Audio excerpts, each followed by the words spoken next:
what you can learn from Napoleon Hill when it comes to femininity.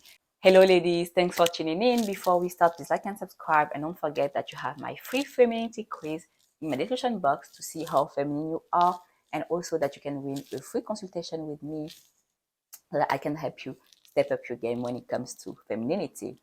So today this video is a little bit special because I'm gonna talk a little bit about my spiritual practice and how I became spiritual.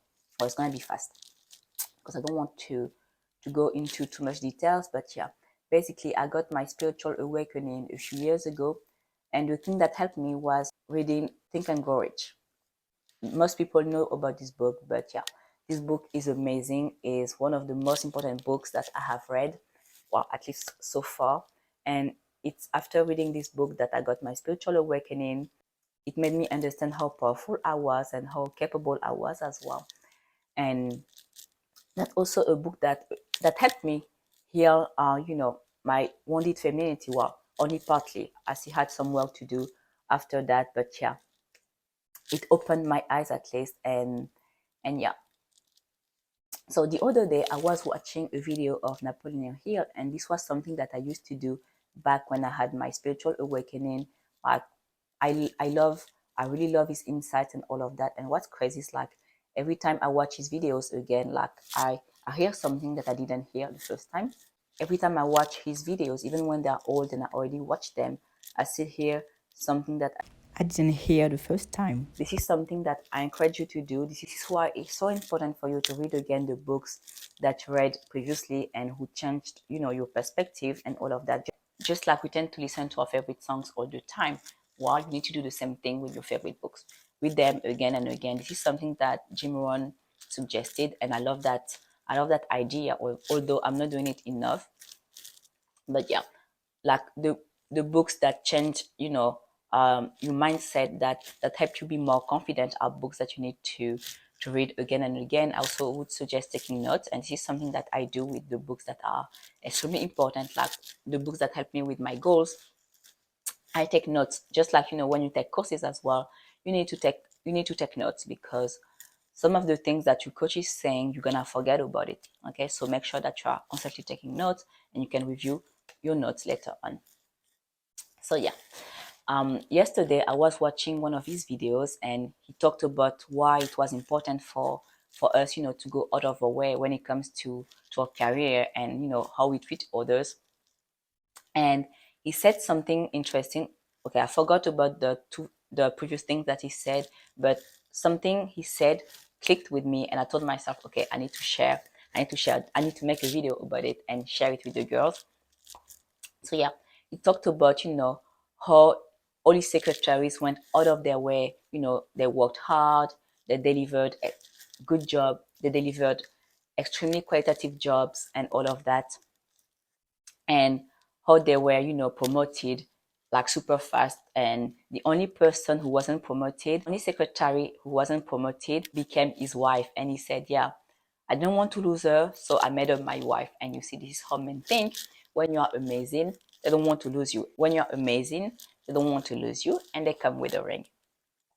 So during that video, he said, yeah, when you go out of your way, you activate the law of contrast. And this is something that clicked with me. And listen carefully. Think about it. When we tend to compare something, we don't just say, okay, this girl is amazing or this guy is amazing. We compare them, like it's also conscious, right? But we compare them with what we are used to from our past. Well, you can use the same law of contrast when it comes to your femininity and how you are perceived in your relationships, right?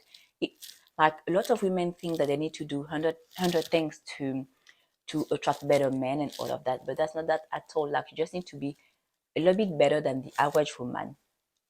And I don't want you to think that other women are your competition, because that's not the case at all. Like, I don't want you to think that other women are your competition. That's not the case. But I want you to understand that as a feminine woman, if you want to date, men who are in the top 20% or men in the top 1%, then you need to be better than the average woman.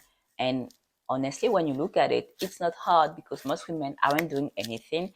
Most women aren't trying to figure out femininity. Most women aren't taking care of their looks. Most women aren't working on their femininity.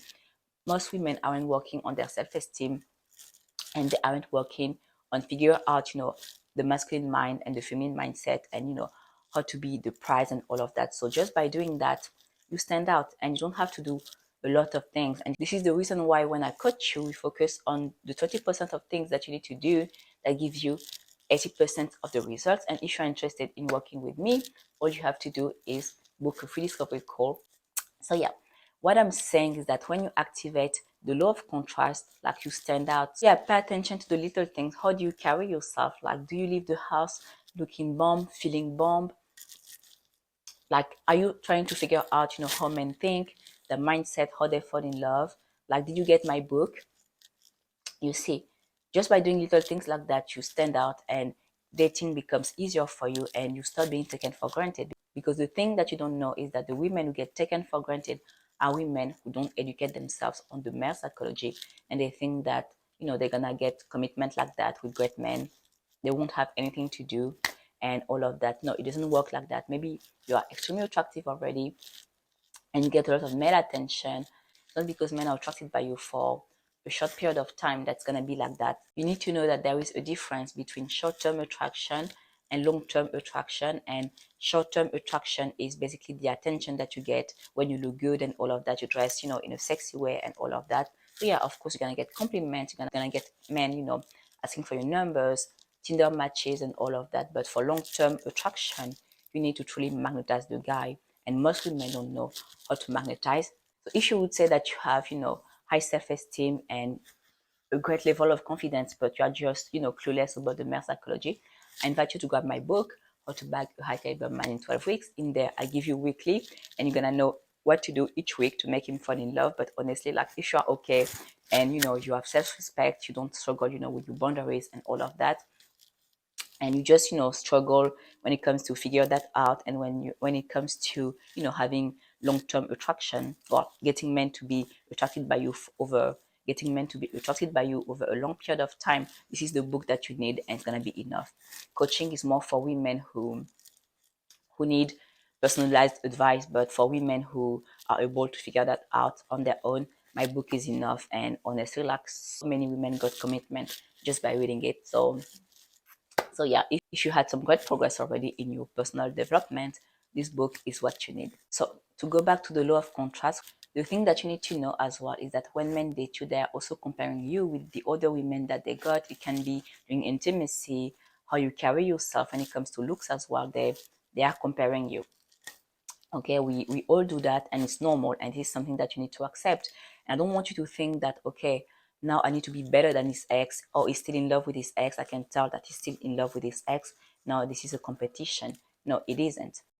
So if you notice that during the date he's still super emotional over his ex, maybe he's not in love anymore, or he wasn't in love, but he's dealing with the bad breakup, then it's not the right time for you to date. And a lot of men will use you just as a rebound. But yeah, let him go. And yeah, he needs to heal his breakup first, because you can't be his entertainment. But you're gonna see that some dating coaches will tell you, like, yeah, that's okay, you can keep on seeing him, all you have to do is be better than his ex. No, it's not a competition. It's not a competition, once again. And if he's still into his ex, then you need to let him go. You don't have to think about ways to be better than his ex. Spend your time, scrolling, spend your time checking his ex on social media, see if she's still liking his pictures, if he's still liking her pictures and all of that, if they still follow one another and then unfollow one another. No, if you see anything like that, it means that they are still seeing one another and something is still going on. Okay, why I believe that you shouldn't ask him if he's seeing other women, because if he's not your boyfriend, he is free to see other women and talk to other women. But the only moment when it's not acceptable for him to speak to other women, even when you aren't committed to one another, is when he speaks and he's still in contact with his ex. Okay, some men will tell you, like, yeah, we are friends and all of that, but no. Okay, by friends, if it means like, okay, we are cordial, we don't fight, in that case, that's fine. But it can't be friends in the sense where they still text one another and he still buys her gifts for her birthday. Okay, unless it was an ex, from junior high school, and you guys are 30. In that case, okay, that's fine. Like, they were kids, and it's like, it was a little thing when they were teenagers. this is fine, right? But it can't be like, an ex when you are a grown up and all of that, and it's still somewhat recent. And by the way, I'm curious, what do you think about the law of contrast? Is this something that you knew already? I think this is something that we all knew, subconsciously, but we never took the time, to put the name of it. And I really love how Napoleon Hill talked about it, because it's so true. And yeah, I really wanted to share this with you. So yeah, let me know how you're gonna bring contrast and make sure that you stand out